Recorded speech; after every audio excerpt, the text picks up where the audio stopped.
ఇవన్నీ ఒకడు బాగున్నావు అంటాడు ఒక అమ్మాయి. బాగున్నావు అంటే సరే ఆ అమ్మాయి ఓకే, అమ్మాయి చుట్టుపక్కల ఒక 10 మంది ఉంటే ఈ అమ్మాయిని మాత్రమే బాగున్నావు అనడంతో ఈ అమ్మాయి కాస్త అంటే ఇవన్నీ రియాలిటీ స్టోరీస్ అమ్మా. మీకు జరుగుండొచ్చు, జరుగుండకపోవచ్చు, జరిగిన విషయాలు చెప్తున్నాను. సో ఫాలో అవుతూ ఉన్నాడు. ఆ అమ్మాయికి అది నచ్చింది, ఆ అమ్మాయికి తెలియదు.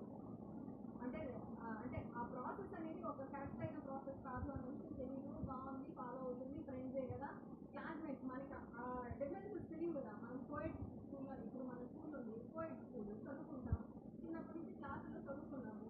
ఆల్ ఆఫ్ సడన్ బయట ఒకరు మనల్ని ఫాలో అవుతూ ఉన్నారు. ఆ ఫాలో అవడం కూడా తప్పు. ఫాలో అవుతూ మిమ్మల్ని వెంబడించడం తప్పు, మీ ఫొటోస్ తీయడం తప్పు, ఫోన్లలో మీకు వాట్సాప్లో ఎఫ్బీలో ఫ్రెండ్ రిక్వెస్ట్ పెట్టడం కూడా తప్పే. మీరు బిలో 18లో ఉన్నారు.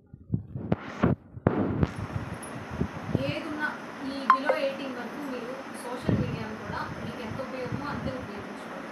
అనవసరమైన స్నేహాలు నేను అడిగితే వద్దనే చెప్తాను. మీరు ఏం పని చేసినా అది మీ భవిష్యత్తుకు ఉపయోగపడితే చాలు. సో అది మ్యాటర్ డైవర్ట్ అయిపోతుంటుంది. వాడు ఫాలో అవుతున్నాడు, క్లాసెస్కి వెళ్ళి వస్తూ ఉంటారు. ఆల్ ఆఫ్ సడన్ ఒకరోజు ఆ అమ్మాయిని తీసుకెళ్ళిపోయాడు. తీసుకెళ్ళిపోయి ఆ పాప మీద అంటే వాళ్ళిద్దరికి ఇష్టంతోనే జరిగింది వాళ్ళ మధ్యలో ఇది. తర్వాత చిన్నగా వాళ్ళ ఇంట్లో తెలిసింది, కేసు పెట్టారు. అమ్మాయి వాళ్ళు కేసు పెట్టారు. ఇలా మా అమ్మాయికి తెలియకుండా మా అమ్మాయితో వాడు చదువుగా ఉన్నాడు, అత్యాచారం చేశాడు, అతన్ని అరెస్ట్ చేయండి అని. ఇక్కడ ఏం జరిగింది? అమ్మాయికి ఇష్టం ఉండే జరిగింది. అతనితో ఉండడం, అతనితో స్నేహంగా ఉండడం అమ్మాయికి ఇష్టం ఉండే జరిగింది. జరిగినప్పుడు ఇప్పుడు అమ్మాయిని శిక్షించాలా, కేవలం అబ్బాయిని మాత్రమే శిక్షించాలా? మీకు నోటీస్ ఉన్నది చెప్పండి. అమ్మాయికి ఇష్టం ఉండే జరిగింది. ఇక్కడ అమ్మాయి తప్పు కూడా ఉంది. అబ్బాయి మాత్రమే తప్పు అని వాళ్ళ తల్లిదండ్రులు కేసు పెట్టారు. ఇప్పుడు ఏం చేయాలి? మీ నాలెడ్జ్కి ఏమనిపిస్తుందో చెప్పండి.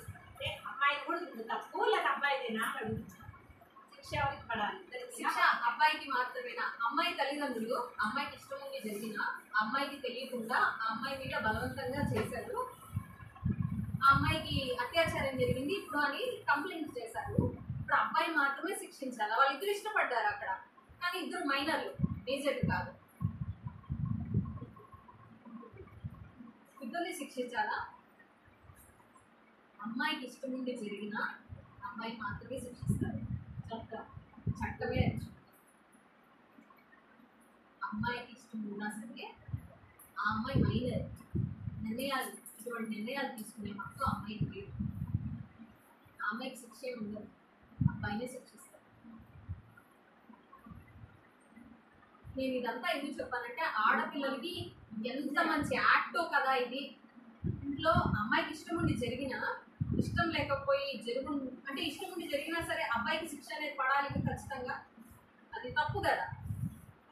ఇవన్నీ ఎందుకంటే 18 సంవత్సరాలు మీకు ఎందుకు పెట్టారు అంటే ఈ బాల్య వివాహాలు కానీ, ఇలాంటి పెళ్లికి సంబంధించిన ఇది కానీ, పెళ్లి తర్వాత జరిగే పనులు కానీ, తర్వాత వచ్చే ప్రెగ్నెన్సీస్ కానీ, ఇవన్నీ మీకు 18 సంవత్సరాలు ఎందుకు జరిగారంటే 18 సంవత్సరాల వరకు మీ మైండ్ కానీ మీ శరీరం కానీ ఎదుగుతూ ఉంటారు. అందుకే మీకు ఒక 18 సంవత్సరాలు అనేది ఒక ఇది పెట్టారు. ఇప్పుడు ఇంకా నెక్స్ట్ మన గవర్నమెంట్ 25 తీసుకురాబోతుంది. 22 టు ఇప్పుడు ప్రజెంట్ 18, పెళ్లికి 18, 21 ఉండింది. అబ్బాయికి 21, మీకు 18 ఉంటుంది. ఇప్పుడు దాని 20, అమ్మాయికి మీకు ఒక 20 పైన, అబ్బాయికి 25 ఉంటేనే పెళ్లి చేయాలి.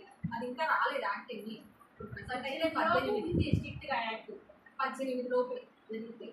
సో 18 తర్వాత ఎందుకు జరగాలంటే మీరు శారీరకంగా మానసికంగా ఎదగాలి. దానికోసమే మీకు ఖచ్చితంగా ఇన్ని చెప్పేది. కానీ మీకోసం సడన్గా ఈ టైం మిమ్మల్ని అసలు హ్యాపీగా సినిమాలు చూసుకుంటా సమ్మర్ హాలిడేస్ ఎంజాయ్ చేసి